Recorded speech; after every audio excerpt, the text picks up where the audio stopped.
título de mi conferencia es si los trastornos de conducta alimentaria hoy en día se pueden considerar como una nueva pandemia. Parece un chiste y parece una ironía, pero lamentablemente vamos a ir discutiendo a lo largo de la conferencia para ver si esa afirmación es cercana a la verdad o por qué estamos pensando que esa puede ser una realidad. Es un tema que hemos venido trabajando aquí en la Fundación, con José Fernando, con Ailín, con los otros psiquiatras infantiles del departamento, porque efectivamente estamos viendo muchos trastornos que ya venían siendo preocupantes y que ahora están, digamos, mucho más graves por muchas razones. Primero vamos a hablar rápidamente de los trastornos mentales en los niños y por qué es tan importante hablar de los trastornos mentales en los niños y los adolescentes. Una persona que tiene un trastorno mental, cualquier trastorno mental, tiene disminución de su expectativa de vida y tiene problemas graves de salud. Pero si eso empieza temprano, hablamos de cronificación de los problemas de salud mental y hablamos de mucha más discapacidad. La mayor carga de enfermedad de años perdidos, según la OMS, tiene que ver con las enfermedades mentales, especialmente la depresión. Y estos trastornos que empiezan en la infancia y en la adolescencia, en su gran mayoría son detectados tarde. Un porcentaje muy importante de niños y niñas y adolescentes que tienen problemas graves de salud mental consultan por problemas gastrointestinales, por problemas motores, por problemas neurológicos y no se detecta rápidamente o oportunamente el trastorno mental. Y para los psiquiatras infantiles siempre decimos, nosotros afortunadamente no tenemos una alta mortalidad como nuestros colegas, que un profesor mío decía, el que no se le mueren pacientes es porque no los ve. Pero los únicos pacientes que a nosotros nos mueren son las anorexias y los que se suicidan. De resto no tenemos mortalidad. Pero con esos dos casos ya tenemos suficiente trabajo. ¿Qué pasó en la evolución del ser humano? Y esto es algo que hemos discutido bastante en estos simposios, en cuanto al concepto de la relación con el alimento y la relación con el cuerpo y la comida. El alimento de los seres humanos está íntimamente relacionado con el movimiento. Filogenéticamente, los seres humanos venimos de animales que tienen que moverse para obtener el beneficio nutricional. No llega por Rappi, ahora sí nos llega por Rappi. Entonces, había un equilibrio previamente y naturalmente entre el movimiento y la nutrición. Y ese equilibrio entre el movimiento y la nutrición empieza en la evolución, y se ha estudiado mucho en la psicología evolucionista, cuando el hombre nómada comienza a buscar alimento, tiene que moverse para buscar alimento, los recolectores, posteriormente los cazadores, tienen que moverse para buscar alimento. Y ese movimiento para buscar alimento hace un equilibrio de energía. Ese equilibrio de energía es la energía que yo tengo que gastar para conseguir el alimento y la energía que obtengo con el alimento. La búsqueda de alimento, la digestión, la saciedad, la sensación de placidez son cíclicas en los mamíferos, a diferencia de otras especies que no estaban ligado el comportamiento alimentario al comportamiento motor. Hay otras especies que no necesariamente tienen esa necesidad. Nosotros sí, y eso hace la regulación del equilibrio de energía. Durante mucho tiempo, los seres humanos, y ya más organizados que la horda primitiva en grupo, tenían que, también en grupo, trabajar la tierra para poder comer. Y el trabajar la tierra para poder comer también implicaba ese equilibrio de energía. Hoy en día eso cambió, totalmente cambió. Y si miramos la pandemia sí que cambió esa estructura. Porque es en la adolescencia cuando un ser humano, niño o niña,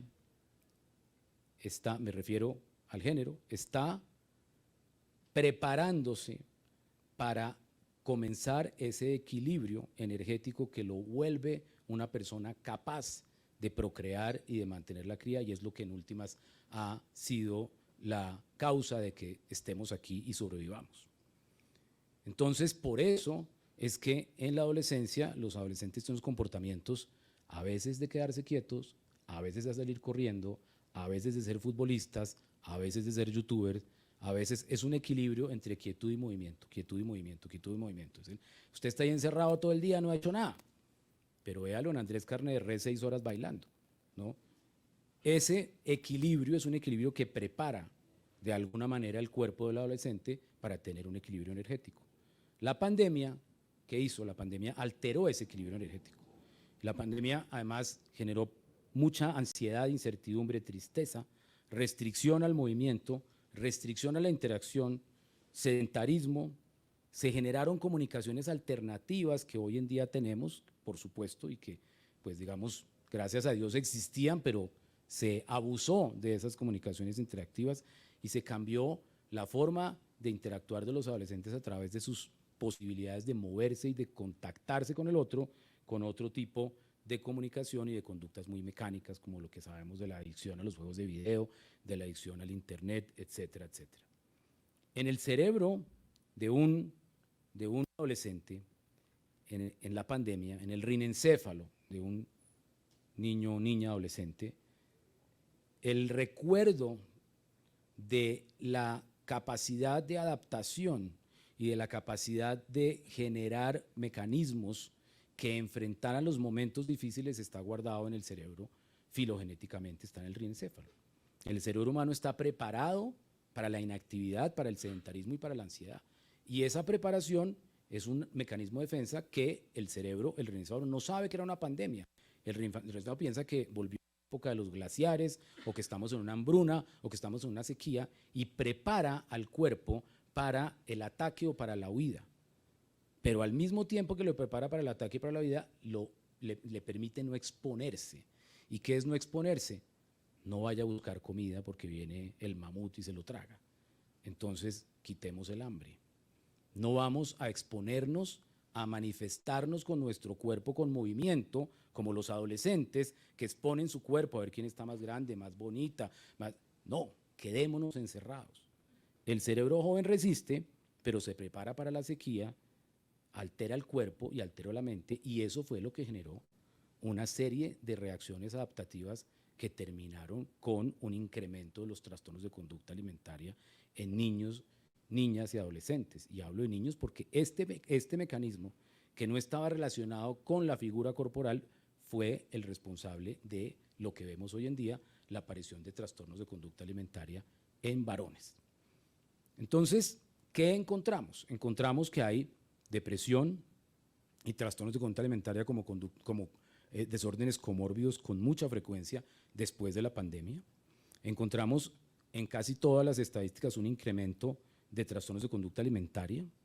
Hay regresión a comportamientos sociales alimentarios, es decir, que ya el adolescente, el adulto joven ya tenía un comportamiento más social, de salir a comer con sus amigos, se vuelve restrictivo, se vuelve asocial, se vuelve un poco aislado, no quiere recibir el alimento durante la pandemia, durante la cuarentena, esa es la queja permanente.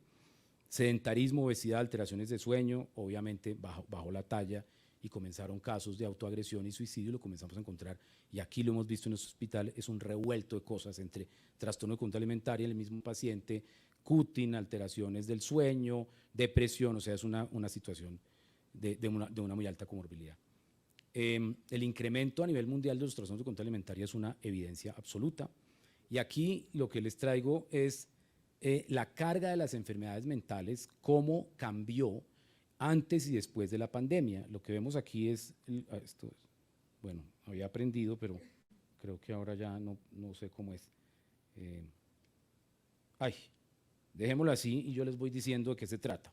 La carga de la enfermedad mental, como ya sabemos, es los años de vida perdidos por la enfermedad, y lo que ustedes ven afuera en esa gráfica entre el color azul y el color verde era lo que había antes de la pandemia, y el incremento de la carga, que es lo que vemos en rojo y que es lo que vemos en violeta, son enfermedades mentales o trastornos mentales, y fíjense que la curva está más gruesa en la parte de abajo, es decir, en la parte de los adolescentes.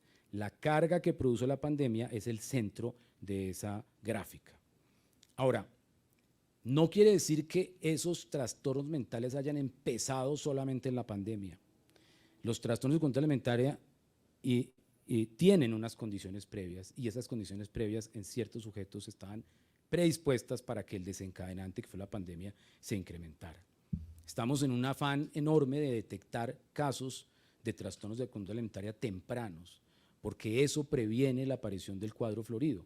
La mayoría de estos casos eran niños o niñas que tenían riesgo, y lo que pasó durante la pandemia disparó ese riesgo. Las conductas alimentarias anoréxicas, bulímicas, las conductas de atracones de comida, cuando uno hace la historia clínica bien hecha, encuentra niñas y niños que a los 4 años tenían selectividad alimentaria, que tenían comportamientos ansiosos, que tenían comportamientos obsesivos, o madres que eran anorexígenas. Hay madres que son anorexígenas. No vamos a echar la culpa a nadie, pero a veces José Fernando y Adelín saben perfectamente de qué estoy hablando cuando vemos muchos pacientes que dicen, mire la mamá, y uno ve que hay esa interacción temprana que no es una interacción adecuada relacionada con la figura corporal, etcétera, etcétera, etcétera. En todas partes del mundo se incrementaron los trastornos de conducta alimentaria. Este es un estudio que publica el grupo de pediatría de urgencias del Mass General en Boston, que habla, fíjense ustedes, las líneas de la izquierda versus las líneas de la derecha son las visitas a urgencias y el tiempo de estancia. Se incrementaron las complicaciones de trastorno de conducta alimentaria, las estancias fueron mucho más largas, las edades de inicio fueron más tempranas, porque la edad de inicio del trastorno de conducta alimentaria puede estar, pero cuando se complican, que es cuando las traen aquí, ojalá las trajeran cuando ya, digamos, uno puede hacer una labor más preventiva. Aquí las traen cuando ya toca cuidado intensivo. Nosotros nos hemos convertido de la mano con nuestros colegas gastropediatras en un centro de referencia de anorexias y trastornos de conducta alimentaria graves, gravísimos. Aquí no vemos casos sencillos, aquí vemos personas que han tenido paros cardíacos, bradicardias terribles, etcétera, etcétera. Eso es lo que vio este grupo de Boston. También hay muchos reportes, fíjense en esta corte española, en donde antes del COVID-19 había una casuística muy parecida a la que tenemos nosotros aquí en nuestro servicio de psiquiatría infantil, en donde, digamos, hay un comportamiento de las consultas y de los casos hospitalizados que siempre llevan, por ser un centro de referencia, un amplio porcentaje de los conducta alimentaria, pero ese porcentaje se triplicó posterior a la pandemia. Hay una importante publicación en donde hay artículos, hay un metaanálisis que estudió esto muy bien, en donde hay artículos latinoamericanos dentro de ese metaanálisis, un artículo colombiano, hay otro artículo costarricense y hay otro artículo de buena calidad, pues hay muchos, pero de los escogidos 53 hay varios de América Latina, y lo que encontraron en este metaanálisis es disminución del índice de masa corporal, ingreso de las hospitalizaciones, no acceso al tratamiento durante la pandemia. Eso fue otra cosa, que se rompieron de alguna manera los esquemas de tratamiento de personas que ya están en tratamiento, estaban en riesgo, rechazo a tratar o a diagnosticar. Nos pasó aquí durante la pandemia, la gente no quería que diagnosticaran los hijos con nada porque pues ya teníamos mucho con la pandemia, enmascaramiento con otros síntomas, incremento de otros estresores y aislamiento familiar. Estos son los factores que son comunes en ese metaanálisis a los 53 artículos de alta calidad. ¿Qué pasa en América Latina? Esto que les voy a traer es el resultado de una investigación que estamos terminando, un grupo de la Universidad de los Andes, y aquí pues hago el honor de dar los nombres de los colaboradores. Es un estudio para la Organización Panamericana de la Salud, y ese estudio se llama Tempranamente, y lo que ha buscado es hacer un balance entre las necesidades y la oferta de servicios en salud mental infantil en los países de las Américas. No voy a detenerme dando resultados, pero lo que podemos decir es que hay una gran variabilidad de resultados. Este estudio se hizo durante la pandemia y encontramos a nivel general, haciendo los promedios en los países de América Latina y el Caribe, una prevalencia del 5% para trastornos de conducta alimentaria, haciendo, digamos, someramente un cálculo entre los niveles de prevalencia que reportan los países, sabiendo que hay muchos países que no lo reportan, y vamos a hablar de eso. Entonces estaríamos hablando que es mucho más frecuente los trastornos afectivos de ansiedad y el trastorno por el déficit de atención, pero los trastornos de conducta alimentaria están en algunos reportes cercanos al 5 al 6%, otros menos, y estos son reportes de estudios clínicos de alta calidad encontrados en diferentes países. Sin embargo, cuando hacemos el otro componente, que es ir a buscar las estadísticas oficiales en los ministerios de salud, hicimos un barrido con, pues era un estudio colaborativo de la OPS, entonces ellos están obligados a aportar estos datos.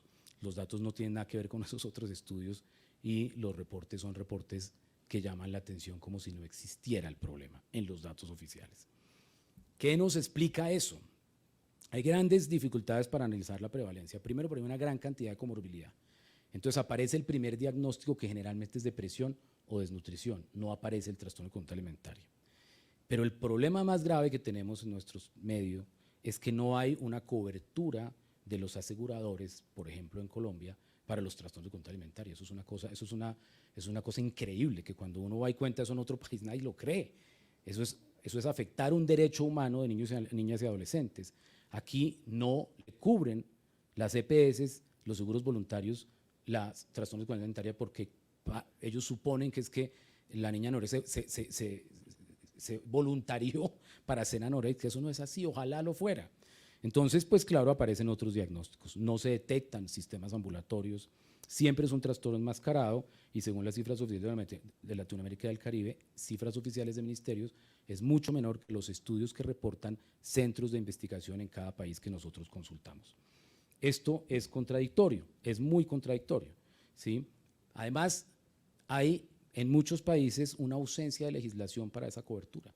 En países de América Latina, los que están en azul son los que tienen leyes de salud mental que incluyen que los niños sean detectados, por ejemplo, en ambientes escolares. Aquí tenemos la ley, pero aquí no los detectan. Pero por lo menos tenemos la ley, por lo menos tenemos la ley. Hay países donde eso definitivamente no existe.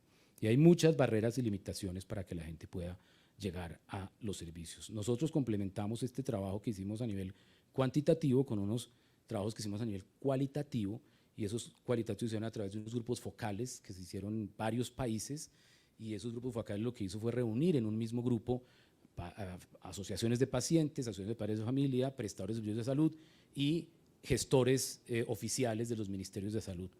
Y comparamos los que encontramos cuantitativamente con lo que ellos nos decían, y ustedes no se imaginan lo hasta curioso y a veces hasta gracioso que pasó en esos grupos, cuando el delegado del ministerio de cierto país decía: tenemos nuestro programa para prevenir anorexia que funciona en el 80% del territorio de tal país, y luego levantaba la mano la madre de familia y decía: y a mí mi hija, ¿por qué se me murió de anorexia, doctor? Hace 2 años, ¿no? En un grupo. Y eso es así. Entonces, el papel aguanta todo y lo que tenemos es poca cobertura, lo que tenemos es poca, digamos, condescendencia con los niños y las niñas que padecen trastornos de conducta alimentaria, y lamentablemente, en muchos de nuestros sistemas, no solamente de salud, por ejemplo, sistemas escolares e incluso los sistemas de protección, todavía existe la creencia de que una niña tiene anorexia porque se le da la gana, y entonces lo que tiene que hacer es comer, y entonces lo que tiene que tener es un papá que le dé comida y que ojalá la regañe o le pegue para que coma, ¿sí? Y ya sabemos que esa es la mejor manera de complicar una anorexia. Todos sabemos que se dispararon, no están las cifras adecuadas, no los estamos atendiendo a tiempo. Aquí, que es un centro de referencia, los atendemos tarde, muy tarde. Cuando llegan aquí ya es demasiado tarde y ya tienen secuelas. ¿Qué pasa cuando no se tratan y no se tratan a tiempo? Hay complicaciones psiquiátricas muy graves, pero hay complicaciones no psiquiátricas también muy graves: depresión, suicidio, autoagresión, trastornos de personalidad, dependencia, abuso de sustancias psicoactivas, problemas de pareja, insatisfacción con la vida.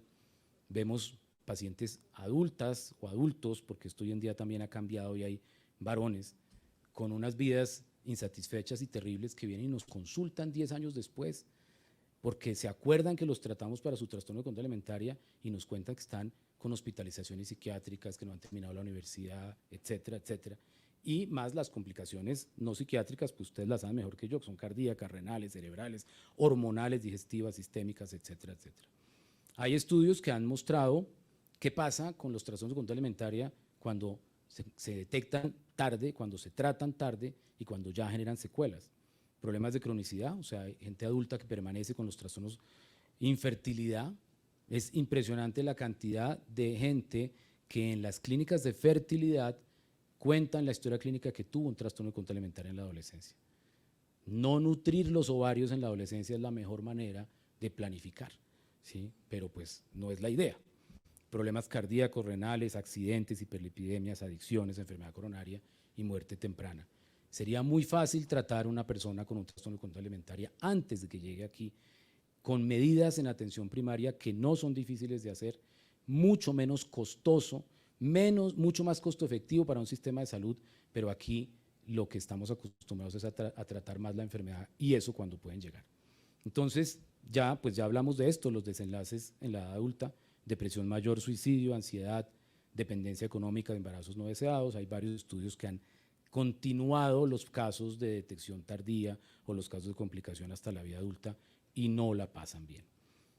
Entonces, lo que tenemos es que los problemas de salud mental en niñas y adolescentes son altamente prevalentes, son crónicos, son costosos y generan secuelas. La carga más alta de enfermedad y de años de vida perdidos por enfermedad son las enfermedades mentales y cuando empiezan en la infancia, esos años son mucho más costosos y son los más baratos de prevenir. No tenemos que hacer exámenes y cosas terribles para prevenir. Tenemos que educar a los maestros, a los padres de familia. Por eso mañana tenemos una sesión para padres de familia donde vamos a compartir también estas conclusiones y serían mucho más fáciles de prevenir. Los trastornos de conducta alimentaria cuando ya se constituyen son graves y se han incrementado exponencialmente después de la pandemia. La salud infantil y juvenil es una tendencia actualmente, es curioso porque todo el mundo está hablando de este tema, pero eso no se está traduciendo en que tengamos más servicios. Abrir un servicio de salud mental no es fácil en este país y no es fácil en ningún país porque comienzan a hacer los cálculos a corto plazo de la costo-efectividad, etcétera, etcétera, y eso no nos va tan bien, pero es que eso hay que calcularlo en 20 años, nos iría mucho mejor. Y pues sí, los niños y los adolescentes siguen siendo relegados en las políticas públicas, es verdad, en varios países, a pesar de que los trastornos de conducta alimentaria son un problema de salud pública, la atención sigue siendo negligente, no por parte nuestra de los médicos, por parte de los sistemas, especialmente que no reconocen que este trastorno es un trastorno que debe tener una intervención y que pues, debe tener una intervención adecuada. Entonces, la pregunta con la que yo concluyo es, ¿deben esperar ser adultos para que sean escuchados y atendidas sus secuelas y sus comorbilidades?